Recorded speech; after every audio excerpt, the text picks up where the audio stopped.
नमस्कार, मी जानवी सावंत. उद्यमी सन्मान मध्ये आपलं स्वागत आहे.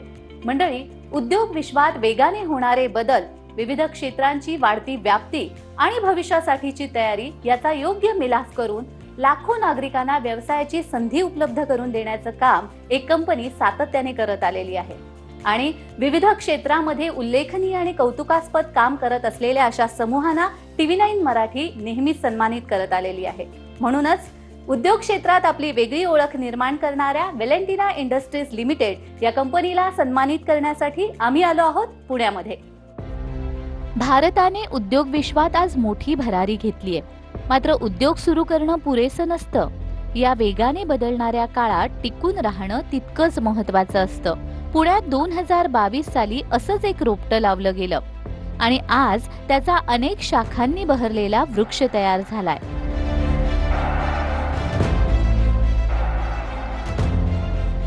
Healthcare, security, construction, IT, hospitality, FMCG अशा विविध क्षेत्रात काम करणारी वेलेंटिना इंडस्ट्रीज आज ठामपणे उभी आहे.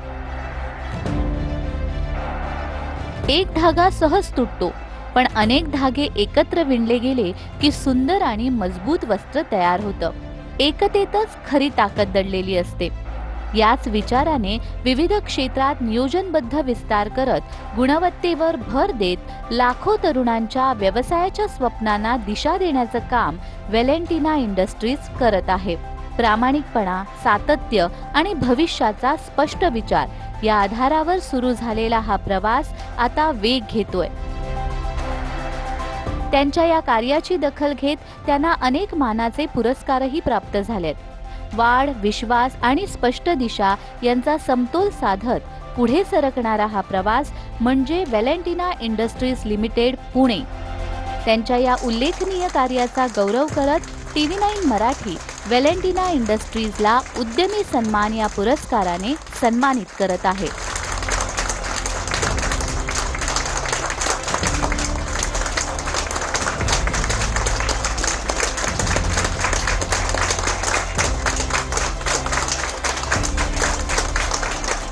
आता आपल्या सोबत आहेत वेलेंटिना इंडस्ट्रीज लिमिटेडचे chief managing director Shri Santosh Bandal sir. Sir, सर्वात आधी तुम्हाला उद्यमी सन्मान जो मिळालेला आहे त्यासाठी खूप खूप अभिनंदन. धन्यवाद. आणि सगळ्यात महत्त्वाचं मला विचारायचंय सुरुवातीलाच की वेलेंटिना इंडस्ट्रीजची सुरुवात कुठून झाली आणि मुळात वेलेंटिना हेच नाव का, या शब्दाचा अर्थ काय? वेलेंटिनाचा अर्थ पहिल्यांदा सांगतो. वेलेंटिना म्हणजे हा लॅटिन शब्द आहे आणि वेलेंटिना म्हणजे देवाची मुलगी, म्हणजे जिला एंजल पण म्हणू शकतो आपण. तर तसा स्वरूपाचा विषय की देवाची मुलगी. आणि त्याचा दुसरा अर्थ असा की जमिनीपासून सुरू झालेला वेल जो थेट स्वर्गापर्यंत जातो आणि सगळ्यात महत्त्वाचं म्हणजे जेवढा तो उंच जातो तेवढाच तो खाली भक्कम होतो, खाली जमिनीमध्ये अजून त्याची मुळं रोवली जातात. तर हा त्याचा महत्त्वाचा अर्थ आहे. आणि वेलेंटिना इंडस्ट्रीज नाव दिल्यानंतर वेलेंटिना इंडस्ट्रीजची जी कन्सेप्ट होती ती पण अशाच स्वरूपाची होती की आम्ही डिफरंट सेव्हरल बिझनेसेसमध्ये जावं आणि खूप मोठं एम्पायर उभं करायचं आहे. जसं की एका व्यवसायामध्ये तुम्ही इतकी प्रगती नाही करू शकत, कारण जर एका व्यवसायाला काय प्रॉब्लेम आला तर नक्कीच पुढे जाऊन भरपूर अडचणींना फेस करावं लागतं. माणसाचं आयुष्य खूप थोडं आहे, अगदी 20 ते 25 वर्षच मेहनतीचे असतात. तो वेळ जर वायाला गेला तर पुढं खूप अवघड होतं आणि वेळ तर जातोच आणि पुढची प्रगती पण थांबते. तर त्याच्यामुळं आम्ही बाकीच्या इतर व्यवसायांमध्ये पण सुरुवात केली. ॲक्च्युली 3 जण मित्र एकत्र येऊन आम्ही 2020 साली त्याची स्थापना खऱ्या अर्थाने केली. आज 6 वर्ष होत आहेत. पण 2022 साली 1 जानेवारी 2022 साली वेलेंटिना हे नाव रजिस्टर केलं. त्याच्या आधीपासून 2 वर्ष कंपनी चालू आहे. मेन बेस आहे त्याचा कन्स्ट्रक्शन आहे, पण रिअल एस्टेटमध्ये फ्लो जो असतो तो एकदम येतो आणि मंथली किंवा असा डेली स्वरूपाचा नसतो. त्यामुळे इतर व्यवसाय पण चालू केले आणि कोरोनाने अख्ख्या जगाला शिकवलं की कशा एका अवलंबून राहू नका. योगायोगाने कोरोनाच्या आधी फक्त 3 महिने आम्ही कंपनी चालू केली आणि त्यावेळी आमच्याकडे फार्मा, त्यानंतर मॅनपॉवर सप्लायर आणि सिक्युरिटीज म्हणजे सोसायट्यांना आणि कंपन्यांना मोठ्या मोठ्या सिक्युरिटीज द्यायचं पण काम आम्ही करत होतो. त्याचसोबत कन्स्ट्रक्शन, असे प्रामुख्याने 3 ते 4 बिझनेस आमचे होते. सगळं जग बंद होतं, पण आम्ही काम पण करत होतो, पैसे पण कमवत होतो आणि लोकांना खऱ्या अर्थानं सोयीसुविधा पुरवत होतो. तर करोनानेच शिकवलं. कोरोनानंतर आमच्या लक्षात आल्यावर आम्ही त्याला एक्सपांड केलं. आमचं स्वप्न आहे 100 व्यवसाय उभे करायचं आणि त्यासाठी जनतेतून, लोकांमधून किंवा येणाऱ्या भेटीगाठीस येणाऱ्या लोकांकडून आम्ही आयडियाज घेतो, मागवतो आणि त्याच्यावर आम्ही वर्किंग करतो. त्याच्यावर मोठं भांडवल लावून मोठे व्यवसाय आहे तेच व्यवसाय मोठे करायचा प्रयत्न करतो. अगदी नवीन व्यवसाय आमचे फार कमी आहेत, पण आमचा तोच प्रामुख्याने उद्देश आहे की चांगल्या व्यवसायाला एक्सपांड करणे आणि एक तर बाजारात तुम्ही नवीन असलं पाहिजे किंवा पहिल्यांदाच काहीतरी युनिक असले पाहिजे. तर अशा स्वरूपाचं जर असेल तर आम्ही ॲक्सेप्ट करतो आणि पुढे जात असतो.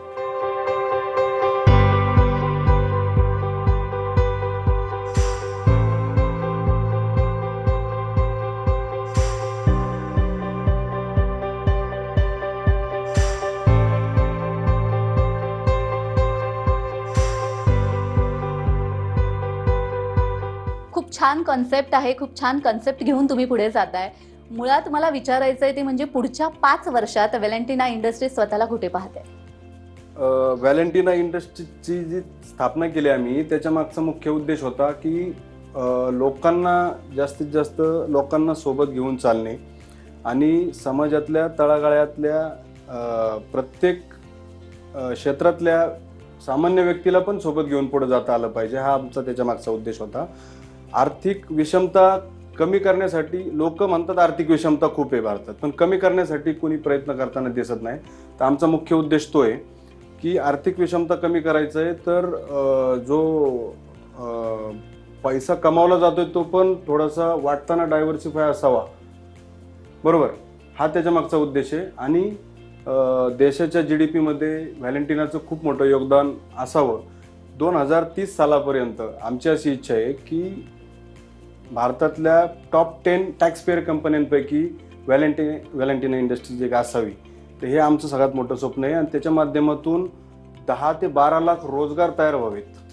रोजगार म्हणजे एम्प्लॉयमेंट तयार व्हावी आणि त्याच्या अनुषंगाने आजूबाजूचे इतर व्यवसाय चालावेत. तर त्या अशा हिशोबाने त्याच्या 2 पट इतर लोकांना पण व्यवसाय मिळावेत. अशा हिशोबाने आम्ही जर बघितलं तर साधारण 36 लाख लोकांना रोजगार मिळावेत, हा आमचा खूप मोठा उद्देश आहे 2030 सालापर्यंत.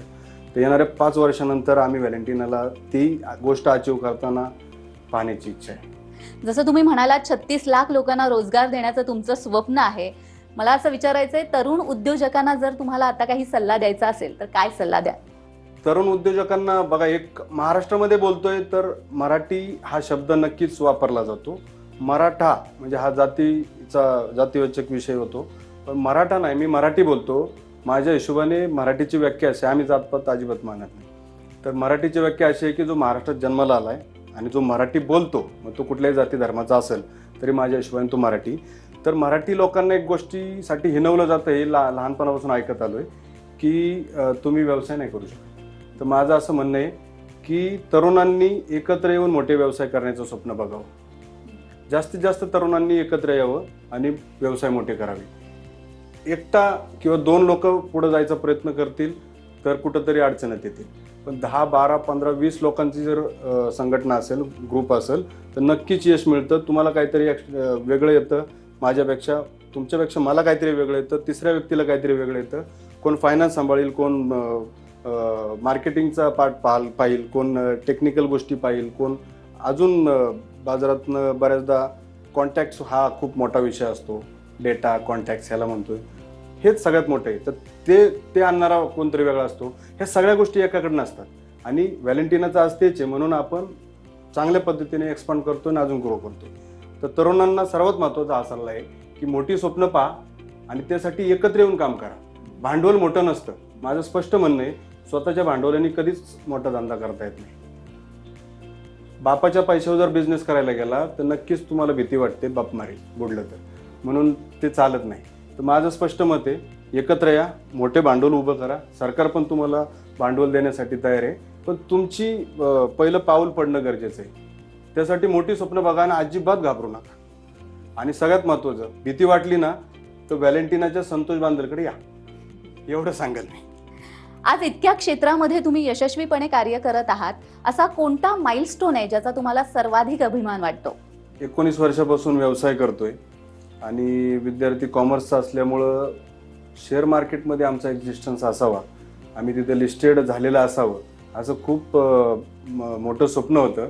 24 डिसेंबरला दलाल स्ट्रीटवर जेव्हा मी गेलो आणि त्या ठिकाणी एका कंपनीचं ॲक्विजिशन सुरू केलं, तर आज सांगायला आनंद वाटतोय की पुढच्या महिन्यामध्ये आमची ओपन ऑफर येईल आणि ॲक्विजिशन जवळपास पूर्ण झाले आणि व्हॅलेंटिना इंडस्ट्रीज लिमिटेड जी कंपनी आहे आमची, ती सूचीबद्ध होईल. तर आयुष्यातला खूप मोठा टप्पा आम्ही गाठल्याचं अभिमान वाटतोय या ठिकाणी. आणि त्या माध्यमातून कंपनीला आणि कंपनीच्या ज्या योजना आहेत भविष्यातल्या, त्या आम्हाला पूर्ण करण्यासाठी खूप महत्त्वाची जी रसद येते तिथून मिळणार आहे. तर ही खूप मोठी गोष्ट झाली माझ्या हिशोबाने. निश्चितच तुमच्या या भविष्यातील योजना खूप स्तुत्य आहेत आणि त्याच्यासाठी तुम्हाला खूप खूप शुभेच्छा आहेत. तुम्ही खूप छान संवाद आमच्याशी साधला, त्यासाठी खूप खूप धन्यवाद. तर आता वेळ झालेली आहे छोट्याशा विश्रांतीची. मात्र यानंतर आपण व्हॅलेंटिना इंडस्ट्रीजचे chief managing director Shri Dnyaneshwar Chorge यांच्याशी संवाद साधणार आहोत. तेव्हा कुठेही जाऊ नका, पाहत रहा उद्यमी सन्मान.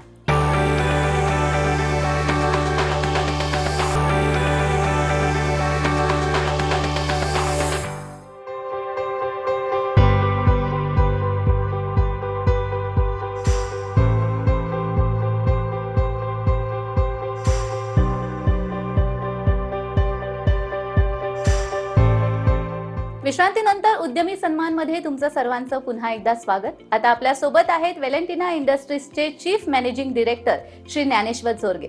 सर नमस्कार. नमस्ते. सर्वात आधी तुम्हाला उद्यमी सन्मान मिळाल्याबद्दल तुमचं अभिनंदन. धन्यवाद. थँक्यू. सर, सुरुवातीलाच विचारायचंय, Valentina industries he IT, construction, healthcare अशा अनेक क्षेत्रामध्ये काम करते.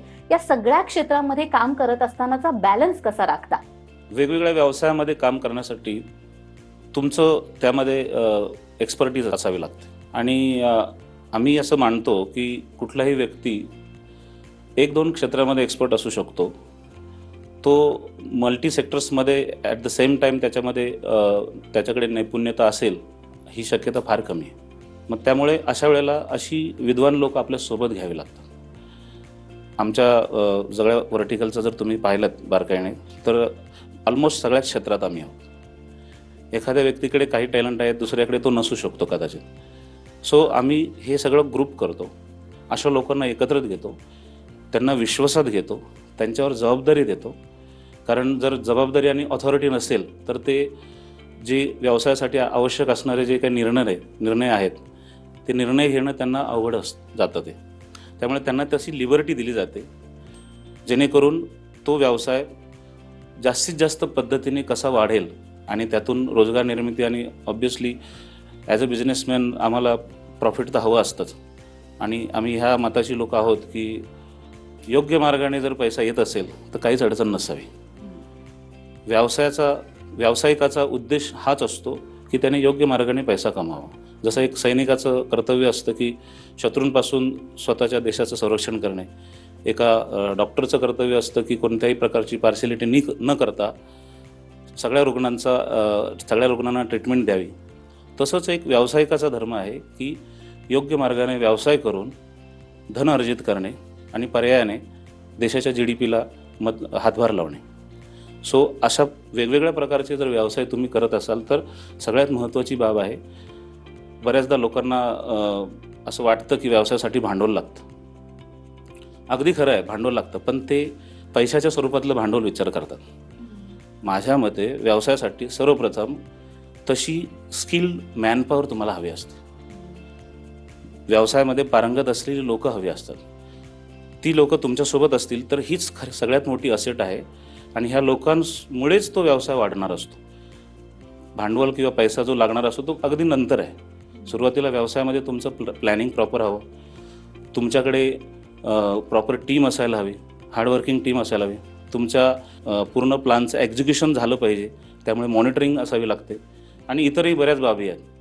सो हे सर्व करताना सगळ्यात महत्त्वाचा पार्ट आहे तो म्हणजे विद्वान लोक आपल्यासोबत असणं गरजेचं आहे. सब कुछ हम करेंगे किंवा वन मॅन आर्मी हे असं नसतं. बऱ्याचदा आपण म्हणतो की he is a multi talented किंवा she is a multi talented. It's a myth actually. Nobody can multi talented. हां, पण एक ग्रुप किंवा एकापेक्षा अनेक लोक मात्र मल्टी टॅलेंटेड असू शकतात. निश्चितच, म्हणजे तुमच्या म्हणण्यानुसार जर आपण एकत्र येऊन काम केलं तर आपण जास्त विकास करू शकू.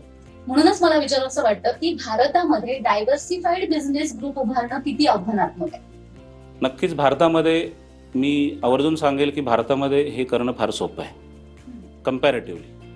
कारण भारत देशच असा आहे की पूर्ण डायव्हर्सिफाय आहे. भारतामध्ये विविध प्रकारच्या संस्कृती आहेत. जवळपास 13,000 डायलॉग्स बोलले जातात आणि जवळपास मला वाटतं माझ्या माहितीनुसार 14 ते 15 रजिस्टर्ड लँग्वेज आहेत. सो सर्वांचं कल्चर, परंपरा ही वेगळी आहे आणि अशा ठिकाणी ऑब्वियसली गरजासुद्धा वेगळ्या असतात. साऊथला तुम्ही गेलात तर ती लोक जास्त प्रिफर करतात rice and rice related products. तेच तुम्ही नॉर्थला जा तर तुम्ही तिथे मक्याची रोटी किंवा जे होल ग्रेन आहे याचा जास्त वापर केला जातो. दूध, दही, ताक म्हणजे मिल्क प्रोडक्ट्स हे जास्त कन्झ्युम केले जातात.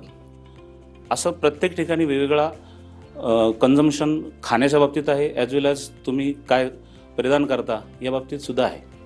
सो तुमच्यासाठी अपॉर्च्युनिटीज खूप आहेत आणि भारताची अर्थव्यवस्था अशी आहे की ग्रोईंग इकॉनॉमीमध्ये आपण आहोत.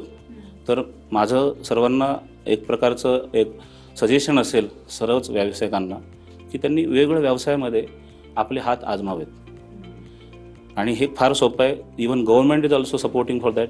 गव्हर्नमेंट प्रमोट करते ह्या गोष्टींसाठी. त्यामुळे मला असं वाटतं भारतामध्ये एकापेक्षा अनेक व्यवसाय करणं कधीही चांगलं आहे.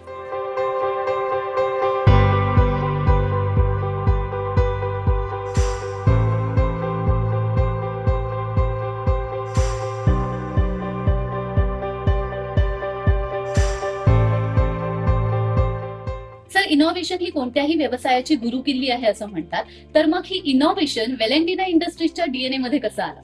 इनोव्हेशनचा डीएनए खरं तर जे लीड करतात त्यांच्यात असायला हवा. तर मी इथं सांगेल की मी स्वतः डिफेन्समध्ये इनोव्हेशन हा पार्ट लीड करत होतो आणि ह्युमन बिईंग जो हजारो वर्षांपासून इव्हॉल्यूट होत आला आहे ह्या पृथ्वीवर, मानवासोबत अनेक जीव जन्माला आले किंवा एक्झिस्टन्समध्ये आले. परंतु आज शारीरिकदृष्ट्या कमजोर असला तरीसुद्धा माणूस जगातला सगळ्यात शक्तिशाली प्राणी आहे, बरोबर. आणि हे फक्त आणि फक्त शक्य झालं त्याच्या इनोव्हेटिव्ह माइंडमुळे, त्याच्या क्युरियोसिटीमुळे. नाहीतर अजूनही आज आपण कदाचित एखाद्या गुहेमध्ये राहिलो असतो. एक्झॅक्टली. पण जो होमोसॅपियन थ्रूआउट द इयर्स जो डेव्हलप होत आला किंवा इव्हॉल्यूट होत आला आणि एक आधुनिक मानव आपण आज झालो, तर याचं बेसच इनोव्हेशन आहे. त्यामुळे ते विसरता कामाच नाही. त्यामुळे मला असं वाटतं तो फक्त आमच्याच नव्हे तर संपूर्ण मानवामध्ये डीएनए आहे. तो डीएनएमध्ये ते इनोव्हेशन आहे. फक्त तुम्ही त्याला नॅरिशमेंट करण्याची गरज आहे. आणि तुम्ही व्यवसायात असा किंवा कुठल्याही क्षेत्रात असा, तुमच्या कामामध्ये इनोव्हेशन हे असलंच पाहिजे. इनोव्हेशन नसेल तर एक सर्टन लेवलला सॅच्युरेशन येतं कुठल्याही व्यवसायामध्ये. त्यानंतर मग तो तुम्हाला व्यवसाय हवं असं प्रॉफिट किंवा नफा देत नाही. सो ही इनोव्हेशन ही बाब फार गरजेची आहे. तुम्ही कोणतेही नॅशनल किंवा इंटरनॅशनल ब्रँड्स बघा ज्याच्यामध्ये नवनवीन मॉडेल्स आणले जातात. मग कार्स असो किंवा कन्झ्युमेबल ड्युरेबल आयटम कुठलेही FMCG सेक्टरमध्ये पहा, तर ह्या गोष्टी रिफ्लेक्ट करतात इनोव्हेशनलाच. आणि ते तर आपल्यात असायलाच हवं. नवीन नवीन असल्याशिवाय ॲक्सेप्टन्स वाढत नाही. आणि आम्ही सध्या जी काळाची गरज आहे, जसं ग्रीन एनर्जी आहे, AI आहे, यामध्ये आम्ही खूप जास्त जातीने लक्ष घालतो आहे. कारण याचं फ्युचर खूप ब्राईट आहे. आज आपण इथं डिस्कस करतो आहे.